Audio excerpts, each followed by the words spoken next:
Peachez Geldof reads K-mart realism, Taip by Adam Green. Story 1, Episode 1. Charles Bukowski, Hot Water Music. The Great Poet by Charles Bukowski. I went to see him. He was the great poet. He was the best narrative poet since Jeffers, still under 70 and famous throughout the world. Perhaps his two best-known books were My Grief is Better Than Your Grief, Ha, and The Dead Shoe Gum and Langer. He taught at many universities, had won all the prizes, including the Nobel Prize. Bernard Stockman. I climbed the steps of the YMCA. Mr. Stockman lived in room 223. I knocked. "Hell, come on in!" somebody screamed from inside. I opened the door and walked in. Bernard Stockman was in bed. The smell of vomit, wine, urine, shit, and decaying food was in the air. I began to gag. I ran to the bathroom, vomited, then came out. "Mr. Stockman," I said, "why don't you open a window?" "That's a good idea. And don't give me any of that Mr. Stockman shit. I'm Barney." He was crippled, and after a great effort he managed to pull himself out of the bed and into the chair at his side. "Now for a good talk," he said. "I've been waiting for this." At his elbow, on a table, was a gallon jug of Dargo red, filled with cigarette ashes and dead moths. I looked away, then looked back.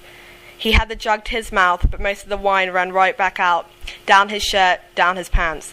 Bernard Stockman put the jug back, just what I needed. "You ought to use a glass," I said. "It's easier." "Yes, I believe you're right."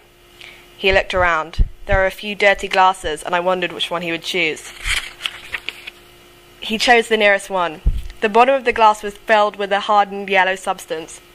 It looked like the remains of chicken and noodles. He poured the wine. Then he lifted the glass and emptied it. "Yes, that's much better. I see you brought your camera. I guess you came to photograph me." "Yes," I said. I went over and opened the window and breathed in the fresh air. It'd been raining for days and the air was fresh and clear. "Listen," he said, "I've been meaning to piss for hours. Bring me an empty bottle." There are many empty bottles. I brought him one. He didn't have a zipper, just buttons, with only the bottom button fastened because he was so bloated. He reached in and got his penis and rested the head on the lip of the bottle. The moment he began to urinate, his penis stiffened and waved about, spraying piss all over, on his shirt, on his pants, in his face, and unbelievably the last spurt went into his left ear. "It's hell being crippled," he said. "How did it happen?" I asked. "How did what happen?" "Being crippled." "My wife, she ran me over with her car." "How? Why?" "She said she couldn't stand me anymore." I didn't say anything. I took a couple of photos. "I got photos of my wife. Want to see some photos of my wife?" "All right." The photo album's there on top of the refrigerator. I walked over and got it, sat down. There were just some shots of high-heeled shoes and a woman's trim ankles, nylon-covered legs with garter belts, assorted legs and pantyhose. On some of the pages were pasted ads from the meat market, chuck roast, 89 cents a pound. I closed the album. "When we divorced," he said, "she gave me these." Bernard reached under the pillow on his bed and pulled out a pair of high-heeled shoes with long spike heels. He'd had them bronzed. He stood them on the night table, then he poured another drink. "I sleep with these shoes," he said. "I make love to those shoes and then wash them out." I took some more photos. "Here, you want a photo? Here's a good photo." He unbuttoned the lone button on his pants. He didn't have on any underwear. He took the heel of the shoe and wiggled it up his behind. "Here, take this one." I got the photo. It was difficult for him to stand, but he managed by holding onto the night table. "Are you writing, Barney?" "Hell, I write all the time." "Don't your fans interrupt your work?" "Oh hell, sometimes the women find me, but they don't stay long." "Are your books selling?" "I get royalty checks." "What's your advice to young writers?" "Drink, fuck, and smoke plenty of cigarettes." "What's your advice to older writers?" "If you're still alive, you don't need any advice." "What's the impulse that makes you create a poem?" "What makes you take a shit?" "What do you think of Reagan and unemployment?" "I don't think of Reagan or unemployment. It all bores me, like space flights and the Super Bowl."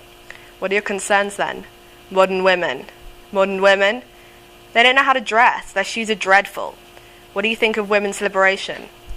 "Anytime they're willing to work the car washers, get behind the plow, chase down the two guys who just held up the liquor store, or clean up the sewers. Anytime they're ready to get their tits shot off in the army, I'm ready to stay home and wash the dishes and get bored picking lint off the rug." "But isn't there some logic in their demands?" "Of course." Stockman poured another drink. Even drinking from the glass, part of the wine dribbled down his chin and onto his shirt. He had the body odour of a man who hadn't bathed in months. "My wife," he said. "I'm still in love with my wife. Hand me that phone, will you?" I handed the phone to him. He dialed a number. "Claire? Hello, Claire?" He put the receiver down. "What happened?" I said. "The usual." She hung up. "Listen, let's get out of here. Let's go to a bar. I've been in this damn room too long. I need to get out." "But it's raining. It's been raining for a week. The streets are flooded." "I don't care. I want to get out. She's probably fucking some guy right now. She's probably got her high heels on." I always made her leave her high heels on. I helped Bernard Stackman get into a brown overcoat. All the buttons were missing off the front. It was stiff with grime. It was hardly an LA overcoat. It was heavy and clumsy. It must have come from Chicago or Denver in the 30s. Then we got his crutches and we climbed painfully down the YMCA stairway.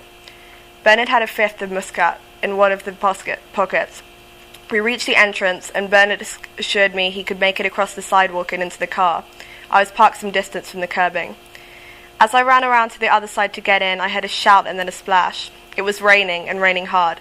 I ran back around and Bernard had managed to fall and wedge himself in the gutter between the car and the curbing. The water swept up around him. He was sitting up. The water rushed over him, ran down through his pants, lapped against his side. The crutches floated sluggishly in his lap. "It's all right," he said. "Just drive on and leave me." "Oh, hell, Barney." "I mean it. Drive on. Leave me. My wife doesn't love me."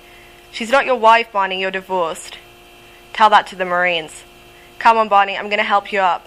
No, it's all right. I assure you. Just go ahead. Get drunk without me." I picked him up, got the door open, and lifted him into the front seat. He was very, very wet. Streams of water ran across the floorboards. Then I went around to the other side and got in. Barney unscrewed the cap of the bottle of muscatel, took a hit, passed the bottle to me. I took a hit. Then I started the car and drove, looking out through the windshield into the rain for a bar that we might possibly enter and not vomit the first time we got look at the smell of the urinal.